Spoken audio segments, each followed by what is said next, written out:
Quantas vezes você já ouviu que o jejum ele te deixa mais sensível para ouvir a voz de Deus? Suponho que muitas, né? Só que na verdade o que o jejum faz com você é te tirar do piloto automático para perceber as suas crenças, valores e princípios. Em outras palavras, ele te deixa mais consciente para você escolher a voz que você quer ouvir.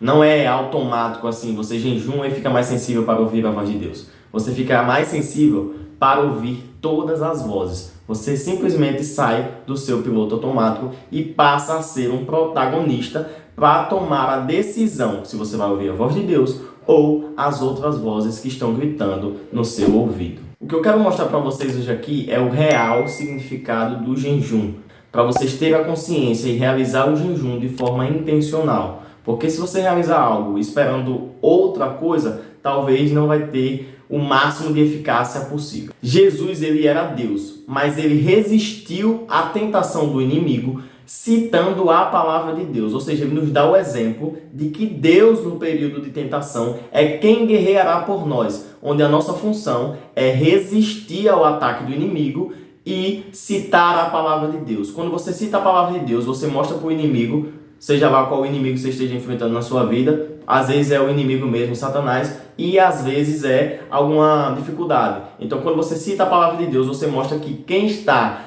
batalhando por você é o Senhor. Você reconhece que Deus é quem está lutando por você. Então, Jesus foi conduzido pelo Espírito ao deserto para ser tentado pelo diabo. Então, aqui já deixa claro que ele foi conduzido com esse propósito de ser tentado. E aqui está um dos maiores mistérios, e aqui está um dos maiores exemplos que Jesus deixou para nós, o período que ele passou de tentação diretamente com o inimigo. E quando ele jejuou 40 dias e 40 noites, ele teve fome.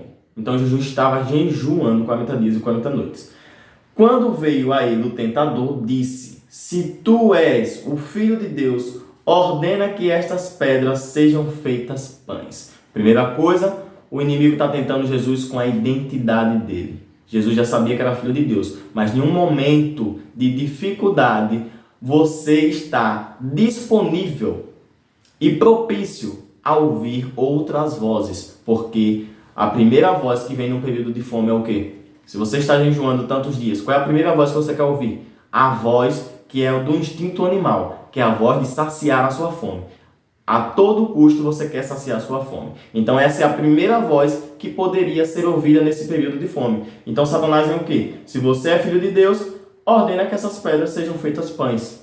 Satanás sabia que ele poderia ter esse poder, que ele tinha esse poder para realizar esse feito. Mas o que ele queria era que Jesus ouvisse a voz da fome, ao invés de permanecer com seu posicionamento representando Deus naquele momento. Que ele era Deus e o representante que se fez carne, um Deus que se fez carne aqui na terra. Então ele queria atingir o posicionamento de Deus, a resistência do Senhor naquele momento de provação, afetando com a primeira voz, a voz da fome. Mas Jesus respondendo disse: está escrito, nem só de pão viverá o homem, mas de toda palavra que procede da boca de Deus. O que é que Jesus fez aqui? Jesus disse não. É como se o inimigo estivesse tentando chegar aqui e Jesus colocou uma parede. Puf, daqui você não passa. Eu quero, Jesus. Não, daqui você não passa. Então a primeira coisa que Jesus fez foi: nem só de pão viverá o homem, mas de toda a palavra que sai da boca de Deus. Ele disse: está escrito. Então ele resistiu, o posicionamento dele foi que não ia ceder à tentação do inimigo e citou a palavra de Deus logo em seguida. Por quê? Porque ele colocou Deus para guerrear por ele naquele momento. Então foi a primeira coisa que ele fez, dizer não. Então ele assume o posicionamento dele quando ele jejuma e logo após ele cita a palavra do Senhor, que é o Senhor quem guerreará por nós em um período de tentação e em todos os períodos de nossa vida. Continuando. Então o diabo o levou para a cidade santa e colocou sobre o pináculo do templo, ou seja, a parte mais alta do templo, e disse-lhe: se tu és o Filho de Deus, lança-te daqui abaixo, porque está escrito. Olhe só, Satanás viu que ele estava representando a palavra de Deus naquele momento, porque Jesus é a própria palavra, então ele conhecia toda a palavra, então ele tenta agora atingir Jesus com base na palavra. Um cuidado gigantesco que nós devemos ter é ao ouvir palavras que estão na Bíblia fora do contexto para atingir os nossos valores, princípios e crenças. Então a gente pode ser tentado também com coisas com base na palavra, só que fora do contexto. Tem pessoas que usam isso e enganam milhões, multidões. Porque está escrito: ele dará ordens aos seus anjos a teu respeito, e em suas mãos te sustentarão, para que nunca tropeces com o teu pé em alguma pedra. E está escrito? Está escrito. Mas olha o que Jesus vai dizer novamente. Também está escrito. Olha aqui, ele colocou a resistência ao mesmo nível ou até maior. Não tentarás o Senhor teu Deus. Mais uma vez o Senhor disse: não, eu não vou fazer isso. O meu posicionamento é que eu não vou fazer. E novamente ele cita a palavra de Deus: não tentarás o Senhor teu Deus. E coloca Deus para guerrear com ele. Porque se a palavra é de Deus, quem falou? Deus. Se a palavra era uma espada, então de quem é a espada? De Deus. Quando eu cito a palavra de Deus, eu convoco o Senhor para guerrear por mim. Quando eu permaneço no posicionamento, porque não adianta citar e logo em seguida ceder ao posicionamento, você vai ver mais para frente. O diabo novamente, não satisfeito, tentou assim: levou ao monte altíssimo e lhe mostrou todos os reinos do mundo e a sua glória. O diabo também tem a glória dele. A glória dele está nesse mundo que é perecível. E ele tem, a Bíblia diz que o mundo jaz do maligno. Ele já tem boa parte do controle do mundo. Vários reis desse mundo estão cedendo ao direcionamento de Satanás. Só que sabendo que a soberania é de Deus. E ele não faz nada sem a permissão do Senhor. Pelo contrário, ele reverencia a Deus. Tá? Ele treme diante de Deus. E disse-lhe: todas estas coisas eu te darei, se prostrados me adorarem. Ele queria que Jesus fizesse isso e adorasse. E aí ele daria todos os reinos do mundo e todas as coisas a Jesus. Só que Jesus já tinha isso. Ele só queria antecipar para quebrar a promessa. Ele não queria que um novo começo, uma nova esperança surgisse para a humanidade. E Jesus disse: vai de Satanás. Ou seja, não quero isso não, pode ir. Porque está escrito. Novamente, Jesus dá o posicionamento dele que não vai fazer isso. Então ele resiste. A resistência é uma barreira. Você quer, eu não quero. Daqui você não passa. Ah, você vai, eu não vou. Então nós vamos se chocar. Você quer passar, eu não vou. Você quer me perturbar, eu não vou permitir. Você quer vir com maldade, eu vou vir com bondade. Então gera uma barreira. Ele assumiu o posicionamento dele. E ele usa o quê? A palavra de Deus. Está escrito: tu adorarás ao Senhor teu Deus e só a Ele servirá. Então, quando nós assumimos o posicionamento e citamos e trazemos para dentro de si, cremos fielmente que a palavra do Senhor é verdadeira, nós reconhecemos que Deus é nosso Senhor e convocamos o Senhor para a guerra. E Ele, com suas armas espirituais, guerreia e vence a batalha. Micael, o que é tentação? É um impulso para você praticar algo não recomendável ou censurável, algo que não agradaria ao Senhor, algo que não vai de acordo com o que você acredita, com seus princípios e valores, com sua forma de enxergar o mundo. Isso é uma tentação. Quando vem um impulso lhe fazendo fazer o contrário do que você acredita, isso é uma tentação. Então, se eu quisesse vencer o tentador, concorde comigo ou não, discorde, você tem esse direito, né? Eu não deveria fazer o tentador que está me tentando fazer algo mal. Eu não deveria, para vencer, fazer com que ele fizesse algo bom, vencer a tentação? Não é. Se ele está ali me tentando, para eu vencer ele, eu teria que fazer com que ele fizesse algo bom. Então essa seria a minha vitória, tá? Para eu sair ganhando por cima dele. Eu teria que ganhar por cima dele. Só que nesse caso, nós resistimos. Então, quando nós resistimos à tentação e não cedemos, o Senhor se apresenta e ele nunca perdeu uma guerra. E aí o diabo foge e desiste de nos tentar. É basicamente assim que acontece. O nosso papel é assumir o posicionamento de filhos de Deus, citar a palavra de Deus, confiar e usá-la. Mas deixando claro que ela é do Senhor. A arma é de Deus. É Ele quem usa. A gente cita a palavra dele, para que o inimigo reconheça que nós somos filhos dele e que na nossa vida ele não tem vez. Dizem que o jejum é a preparação para a guerra, mas, na minha opinião, isso aí você pode concordar ou discordar, ele é a porta de entrada na guerra.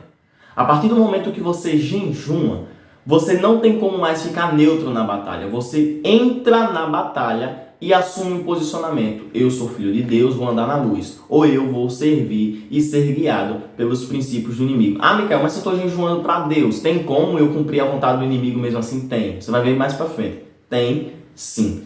Então, quando você jejuma, você não tem como mais ficar neutro. Você é obrigado a assumir um posicionamento já dentro da batalha. Porque quando você jejuma, você começa a ser tentado de todas as formas possíveis. Você não já percebeu não, ou pensou sobre, que em alguns dias de jejum, você já fez coisas horríveis que você normalmente não realizaria?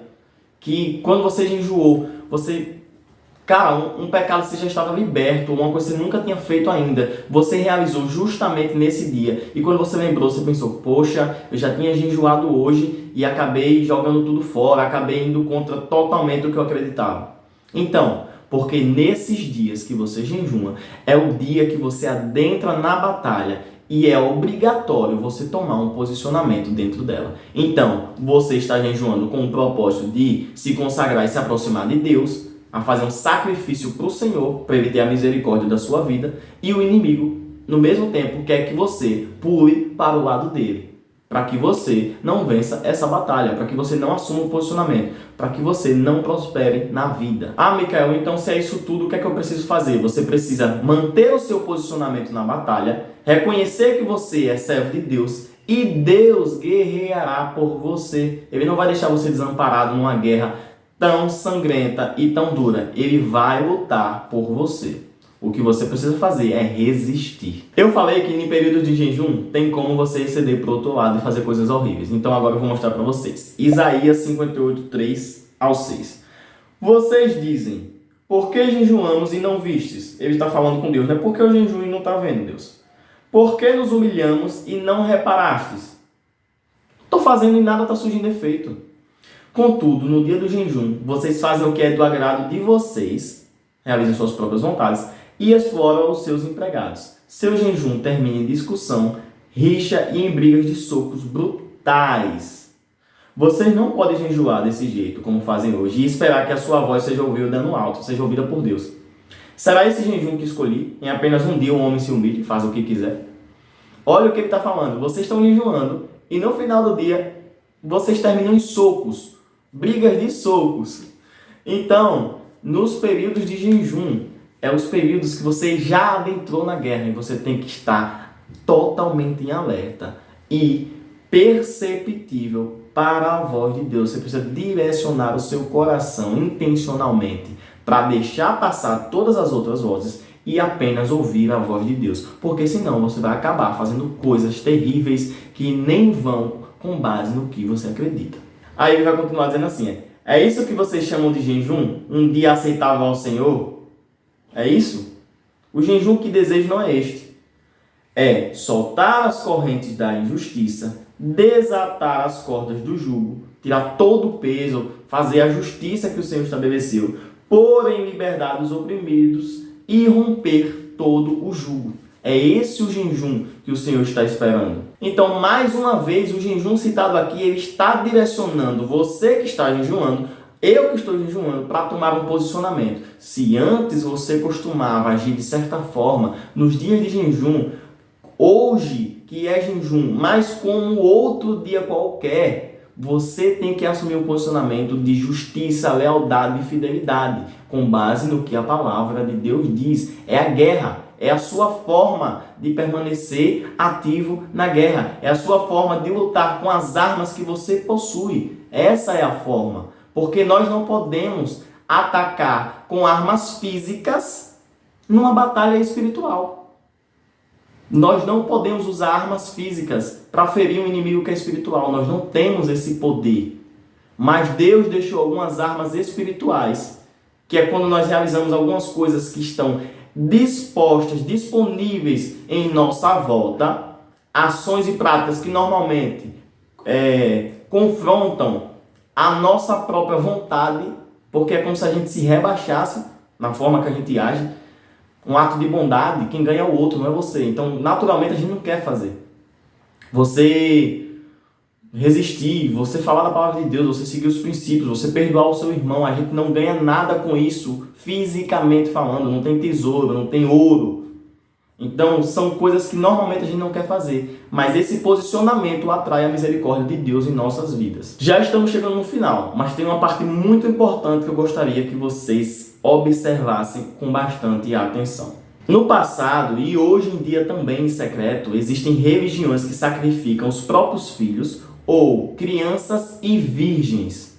Então, vocês acham mesmo que se eles acreditassem que têm capacidade de vencer uma guerra, uma dificuldade que estão enfrentando, ou que eles têm o controle direcionado para conquistar aquilo que eles querem, eles iriam sacrificar os próprios filhos a um Deus que nem existe? Ou eles sacrificariam coisas valiosíssimas se eles já têm o controle e a capacidade de se preparar para vencer essa guerra? Não, né? Ele não vai sacrificar um filho. Na verdade, ele está sacrificando porque ele acha que ele está sacrificando por um bem maior, meu filho. Por um bem maior, eu amo muito você, mas pela vitória de toda a nossa família, em contraposto o seu sacrifício, eu vou precisar fazer isso, porque todos se beneficiarão. Então, o meu amor por você continua, mas é por um bem maior. Ele reconhece que não tem capacidade de vencer a batalha e precisa fazer um sacrifício. Então, bem assim é o jejum. Nós sacrificamos em um período de tempo em que nós não ingerimos alimentos, que a necessidade de comer é um instinto animal. Vários animais, quando estão com muita fome, comem uns aos outros. Inclusive, essa prática de canibalismo é repugnante aos olhos do Senhor. E tinha pessoas que faziam isso antigamente. E na palavra, se você ver, o Senhor alerta contra isso. Tá? Então, esse instinto, quando você abre mão de satisfazer o seu próprio desejo, que a sua carne sente vontade, e você passa a tomar um posicionamento diante do Senhor, você reconhece que não tem capacidade de vencer aquela batalha e clama pela misericórdia de Deus na sua vida, para que Deus, com as suas armas espirituais, lhe ajudem a sair vencedor daquela guerra, porque você está representando o time, o exército de Deus. Então o Senhor, Ele ou guerreia por nós, ou nos dá um conhecimento que está na palavra dEle, para que nós possamos usar no momento da dificuldade. Nós alcançamos a misericórdia de Deus com alguns sacrifícios, que nesse caso não é sacrifício humano, porque o Senhor repudia isso. É um sacrifício deixando de lado as suas próprias vontades. Uma delas, a sua vontade de se alimentar, que você não vai morrer por deixar de se alimentar 1 hora, 2 horas, 3 horas no seu tempo, mas clamando pela misericórdia do Senhor, porque a sua vontade é comer, mas você está deixando mão disso para chamar a atenção de Deus através de um sacrifício feito para Ele. A palavra de Deus diz que tem demônios que só são expulsos com jejum e oração. Está lá em Mateus 17, 21. Eu deixo anotado aqui algumas referências bíblicas porque é de extrema importância eu citar aqui. Mateus 17, 21. Tem demônios que só saem com jejum e oração, em outras palavras, tá? Se você quiser ver detalhadamente, você vai lá em Mateus 17, 21 e vai estar explicitamente detalhado para você. E agora eu te pergunto, por que tem demônios que só saem com jejum e oração? O reino espiritual está em guerra o tempo inteiro. Você pode não estar percebendo, mas ele está em guerra o tempo todo.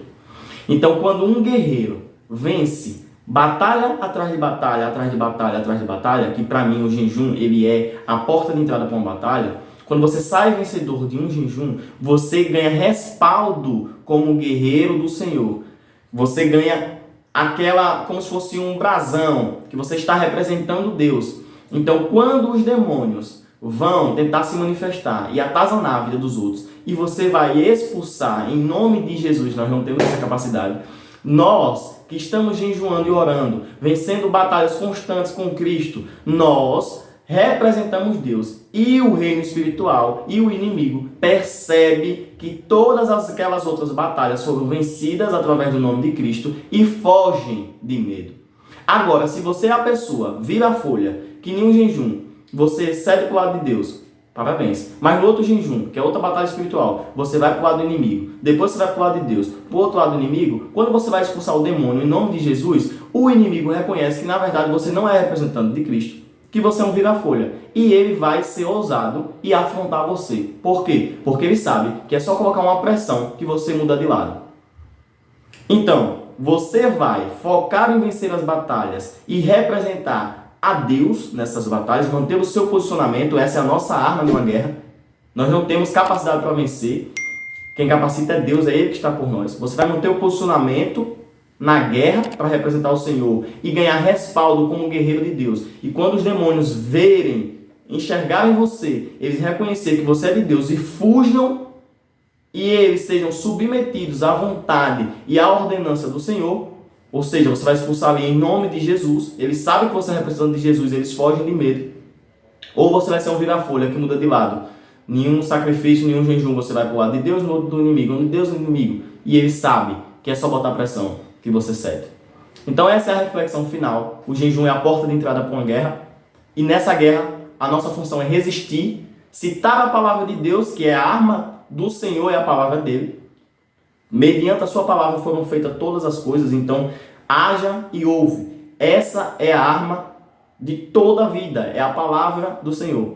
E com base nisso, você vai permanecer firme e ganhar respaldo, tá? Então eu espero muito que a partir desse ponto vocês comecem a ser intencional no jejum, nos seus sacrifícios, tá? Sacrifício é abrir mão de algo que você quer, por reconhecer que você precisa agradar ao Senhor, se aproximar dele, que essa guerra você não tem a capacidade de vencer. Você alcança a misericórdia de Deus obedecendo a ele, servindo a ele e realizando sacrifício. Só que não adianta você sacrificar sem antes obedecer. Esse foi o nosso vídeo de hoje. Deixa aqui o seu comentário, a sua curtida, compartilha para um amigo que precisa entender o verdadeiro significado de jejum, que é que ele nos expõe, porque se você fizer um jejum inconscientemente, você está entrando numa guerra totalmente sem conhecimento do seu inimigo, e isso é perigosíssimo. Eu espero que vocês tenham gostado muito, um forte abraço no coração de vocês e até o próximo vídeo. É nóis!